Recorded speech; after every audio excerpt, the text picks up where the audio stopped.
First Contact Deception. The massive Zephyran warship Eternal Judgment dropped out of hyperspace with a silent burst of energy that momentarily warped the fabric of space around it. At nearly 4 kilometers long, its obsidian hull absorbed rather than reflected light, making it appear as a void against the starfield. The vessel represented the pinnacle of Zephyran technology, capable of destroying entire planetary defense systems with its array of quantum disruptors and gravitational weapons. Captain Ilara Voss stood on the bridge, her tall, slender frame draped in the deep crimson uniform of the Zephyran Elite Command. Her silver-flecked skin caught the dim light of the bridge as she gazed at the viewscreen.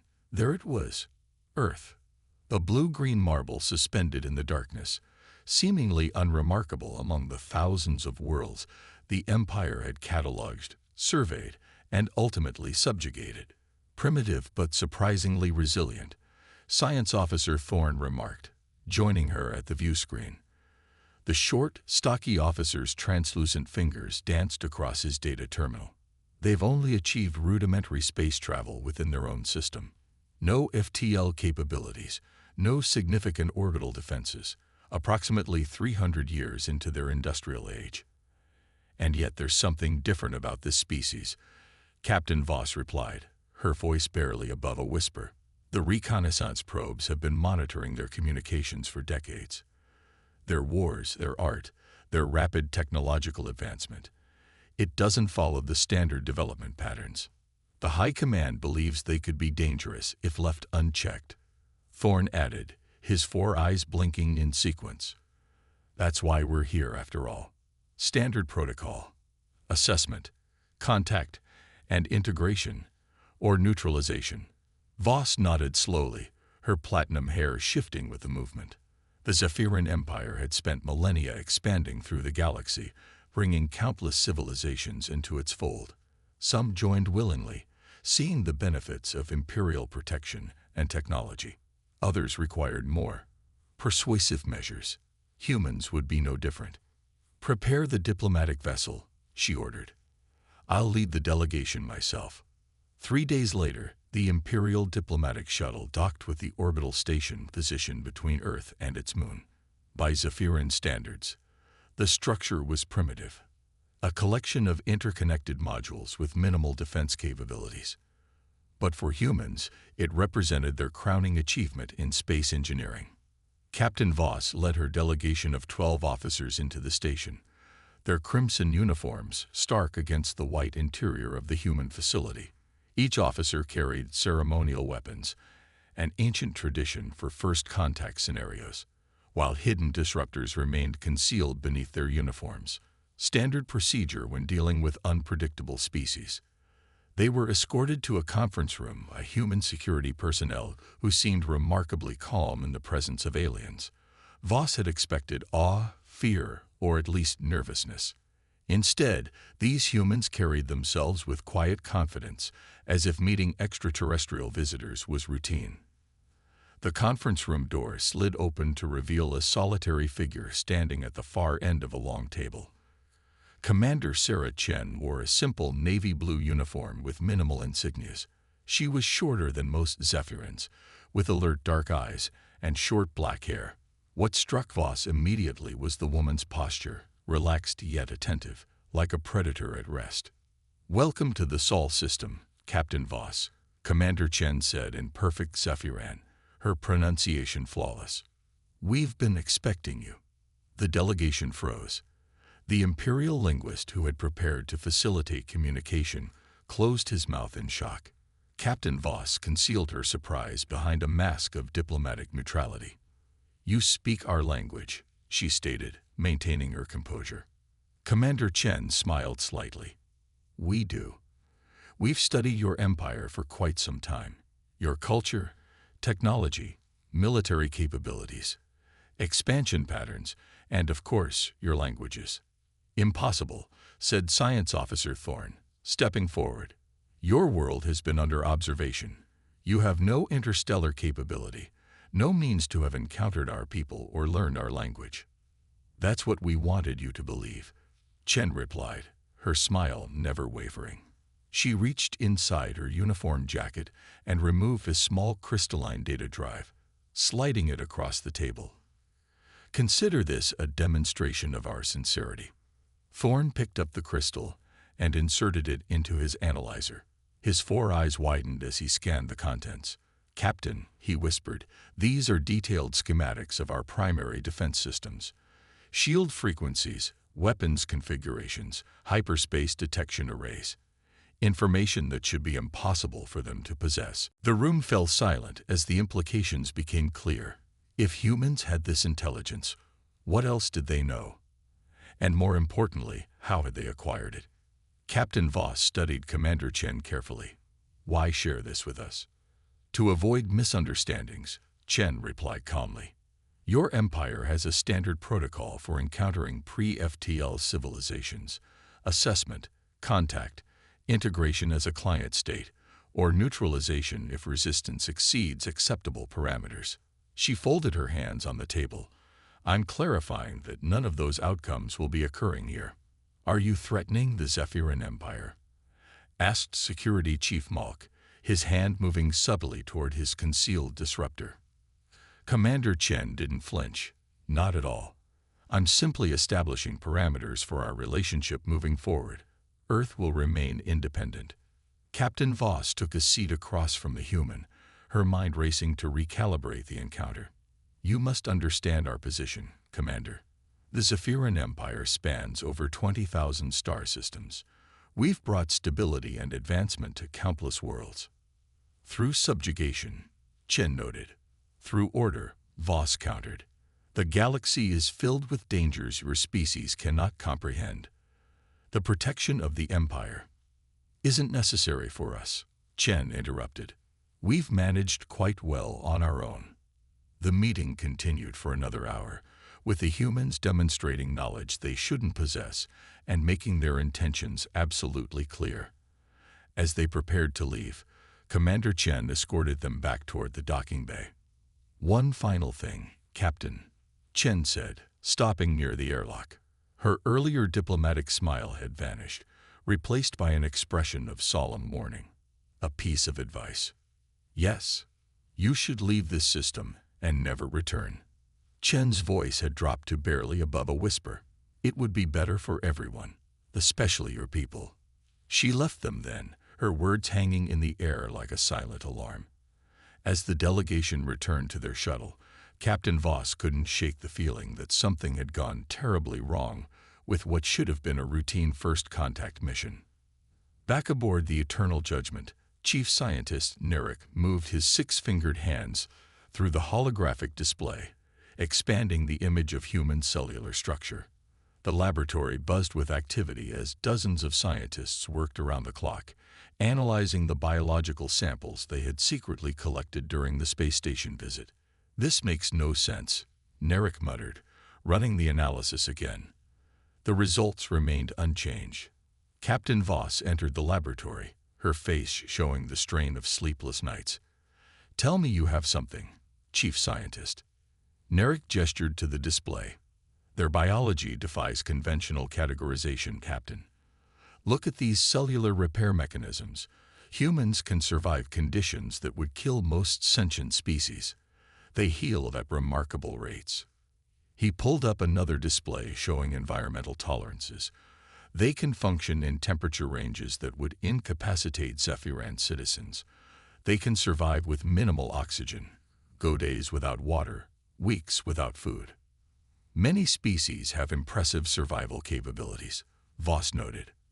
"Not like this," Narek insisted. "It's their adaptability that's truly unprecedented. Their bodies adjust to different gravity conditions, atmospheric compositions, and radiation levels far faster than our models predicted possible. And their brains," he paused, searching for words, "they're wired for creativity and problem-solving in ways I've never encountered." The laboratory door slid open as Intelligence Officer Kale entered, his uniform disheveled from overwork. He carried a data pad and wore an expression of deep concern. "Captain, we need to speak privately," he said, nodding toward a secure area of the lab. Once isolated behind a security field, Kale activated his datapad. We've confirmed it. Humans have been salvaging our scout ships that crashed on their planet over the past century. At least 11 vessels previously listed as lost in this sector. That's impossible, Voss replied. Those ships were equipped with self-destruct protocols. Protocols that were somehow disabled before activation, Kale continued. Our technology has been in their hands for decades.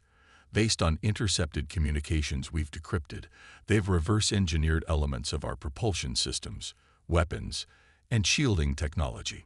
Voss's eyes widened. This explains how they knew so much about us. There's more, Kale said quietly. High Command is concerned. Extremely concerned. I received this transmission an hour ago. He handed her the datapad. The message was brief. Assessment complete. Threat designation elevated to Category Alpha. Containment protocol authorized. Sterilization permitted if necessary. Voss stared at the screen. Category Alpha was reserved for existential threats to the Empire. In 15,000 years of Zephyran history, only 2 other species had ever received such a designation. Neither existed anymore. They can't be serious, she whispered. The ship's communication system interrupted. Captain Voss to command deck. Human delegation approaching in unauthorized vessel.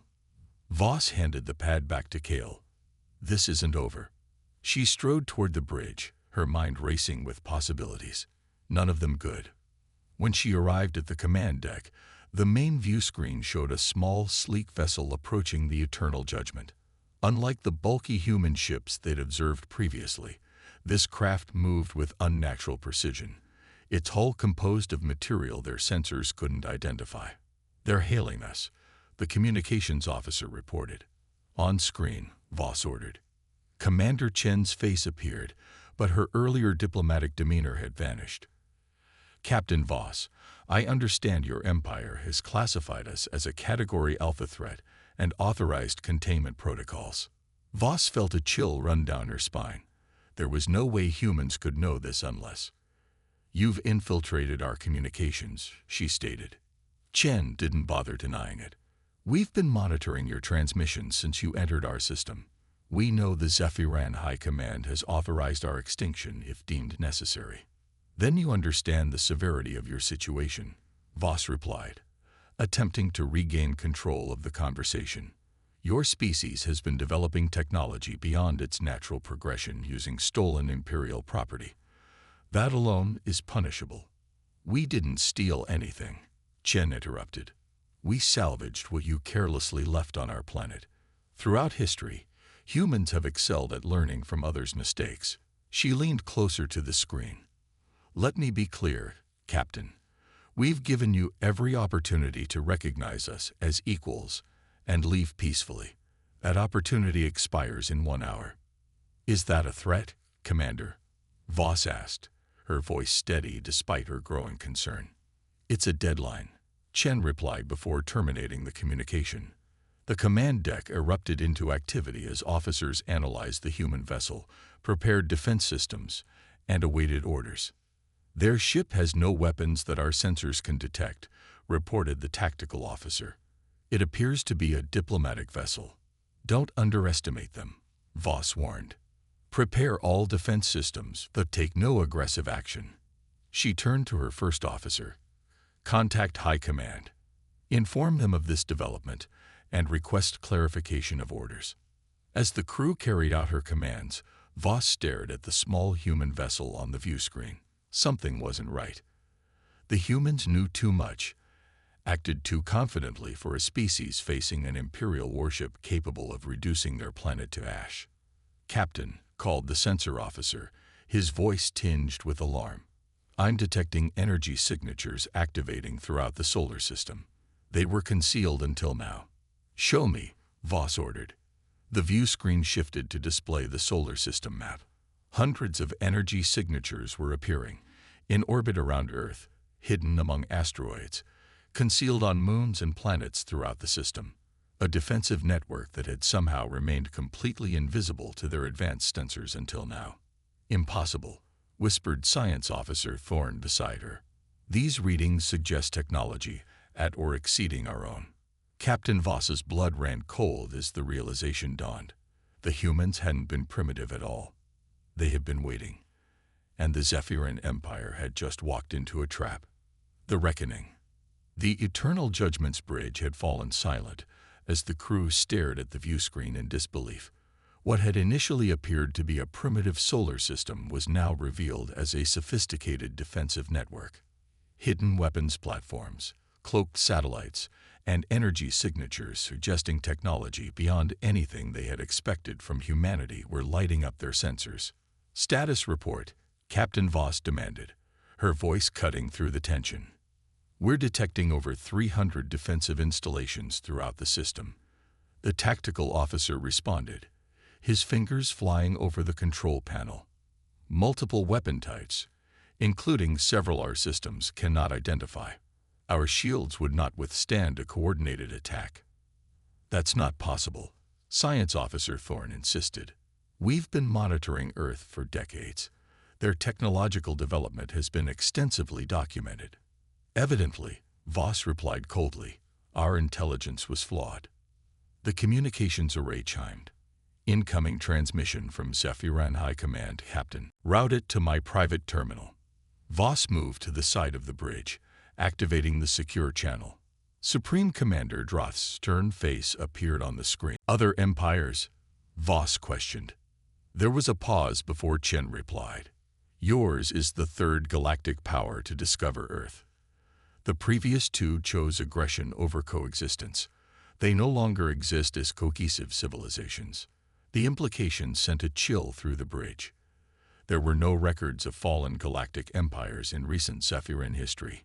Either the humans were lying, or they had somehow erased all evidence of these conflicts. "What happens now?" Voss asked. "Now you deliver a message to your high command," Chen replied. "Human space is closed to the Zephyran Empire. Any further military or exploratory incursions will be met with immediate and disproportionate response. We will send your ship back with all sensor logs intact, so there can be no misunderstanding about what you've encountered here." The communications array fell silent. Moments later, the ship's systems began reactivating one by one. "Captain," the navigation officer called out, "we're being moved." On the view screen, they could see the blue-green sphere of Earth receding rapidly. Their massive warship was being propelled out of the solar system at a velocity that should have been impossible without their engines active. "Full sensor sweep," Voss ordered. "Record everything." For the next hour, the crew worked feverishly to document what they were experiencing. The technology the humans were employing defied their understanding. Propulsion systems that moved their massive ship without apparent thrust, energy fields that selectively disabled systems without damaging them, and communication methods that bypassed their most sophisticated encryption. Eventually, the ship slowed at the edge of the solar system. All systems returned to normal function simultaneously. "We're receiving a data transmission," the communications officer reported. "Source?" Voss asked. "Unknown, but it's using our highest security protocols." On screen, the view screen displayed a simple text message. "This is your only warning. Run." Below the message was a countdown timer showing just under 3 minutes. "Get us out of here," Voss ordered immediately. "Maximum speed, random jump coordinates."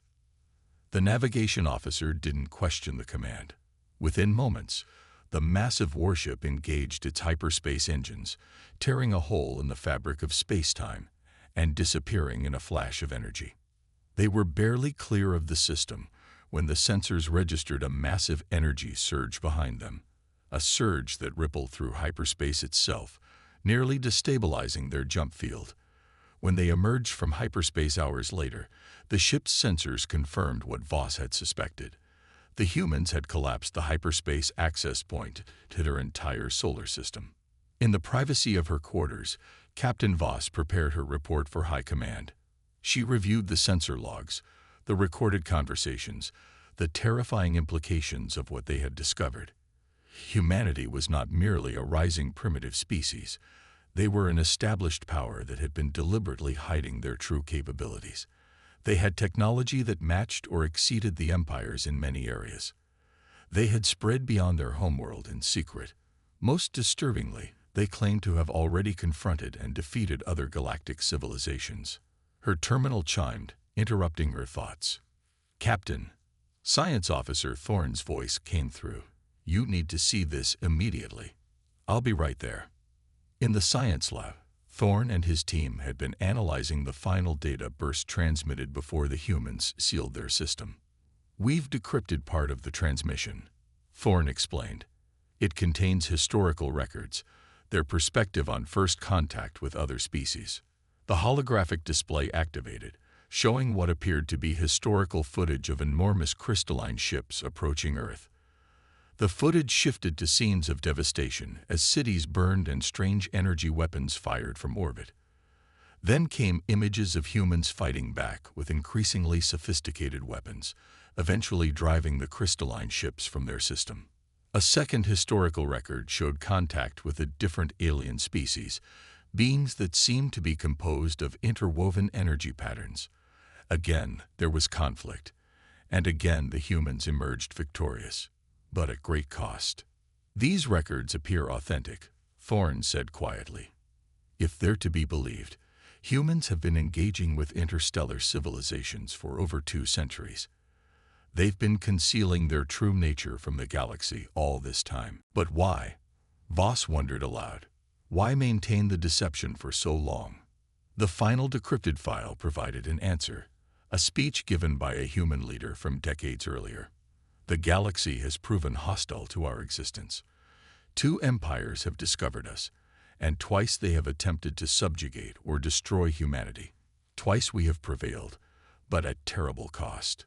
We cannot risk a third such encounter until we are ready. Therefore, the Council orders the implementation of the Masquerade Protocol. Earth will present itself as a developing pre-FTL civilization. Our colonies will remain hidden, our true capabilities concealed. We will watch, we will learn, we will prepare.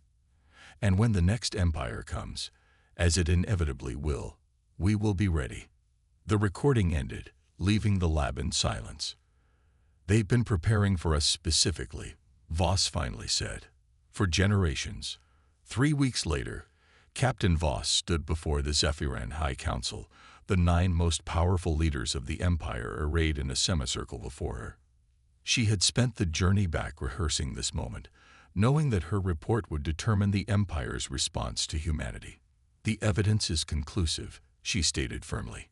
"Humanity possesses technology that matches or exceeds our own in several crucial areas. They have hidden colonies throughout this region of space, including within territories we consider imperial domains. Most importantly, they have demonstrated both the capability and willingness to defend themselves with devastating effectiveness." Supreme Commander Droth leaned forward. "And your recommendation, Captain?" Voss took a deep breath. "Immediate recognition of human territory as sovereign space, full withdrawal of all imperial assets from regions they claim, establishment of diplomatic relations on equal terms." Murmurs of shock and outrage filled the chamber. "You suggest we capitulate to primitives?" one counselor demanded. "I suggest we avoid a war we cannot win," Voss replied evenly. "The data is clear. Humanity has been selectively revealing their capabilities to us. What we've seen is likely only a fraction of their true power. They have already neutralized an Imperial warship without firing a single conventional weapon. They have technology that can selectively disable our systems, propulsion methods we cannot detect, and defensive capabilities that remained invisible to our sensors until activated." She paused, letting her words sink in. "Moreover, they claim to have already defeated 2 other galactic powers that discovered them previously, powers so thoroughly vanquished that we have no record of their existence." The chamber fell silent as the counselors absorbed this information. "If they are so powerful," another counselor asked, "why have they not struck against us already? Why allow us to return at all?" "I believe they are giving us a choice," Voss answered. "They could have destroyed us at any time. Instead, they sent us back with proof of their capabilities, a warning and an opportunity. They want peaceful coexistence, but they are prepared for war if we force it upon them. The High Council deliberated for 3 days. When they reached their decision, it was unprecedented in Imperial history. The Zephyran Empire would recognize human space as sovereign territory, withdraw all assets from contested regions, and establish formal diplomatic relations. 6 months later, Captain Voss stood on the observation deck of Nexus Station, a newly constructed diplomatic outpost at the agreed-upon border between human and Zephyran space. Commander Chen had arrived for the formal signing of the treaty that would establish peaceful relations between their civilizations. "You know," Chen said as they stood watching ships from both species dock at the station, "we truly did hope for peace from the beginning." "Then why the deception?" Voss asked. "Why hide your true nature for so long?" Chen smiled sadly. "History taught us caution. The first aliens we encountered tried to destroy us because they feared what we might become. The second sought to enslave us for our adaptability. We learned that in this galaxy, appearing weak is dangerous, but appearing too strong too quickly invites preemptive strikes from established powers." She turned to face Voss directly. "Your empire has a long history of integrating species it deems useful and eliminating those it considers threats. We needed to understand your true intentions before revealing ourselves." Voss nodded slowly. "And now? Now we have a chance to break the cycle," Chen replied. "Humans don't want galactic domination. We've seen what empires do to themselves in the end. We want to explore, to learn, to grow without constant threat of extinction." Looking out at the stars beyond the station viewport, Voss considered how quickly everything had changed. The Zephyran Empire had expanded unchecked for millennia, believing itself the supreme power in the galaxy. Now they faced a species that had hidden in plain sight, developing in secret until they were ready to emerge. "You know," Voss said quietly, "some in the Empire still want war, despite everything we've shown them." "We know," Chen replied. "There are similar voices among humans. Fear drives both sides toward conflict. So what happens now?" Chen gestured toward the diplomatic chambers where representatives from both species were gathering. "Now we talk. We trade. We learn from each other. And hopefully we prove that coexistence is possible." As they walked together toward the chamber where the treaty would be signed, Voss reflected on the strange journey that had brought them here. The Empire had discovered humans believing them to be weak, primitive, and easily subjugated. Instead, they had found equals, perhaps even superiors, who had been watching and waiting all along. The galaxy would never be the same again. And perhaps, Voss thought, that was for the best.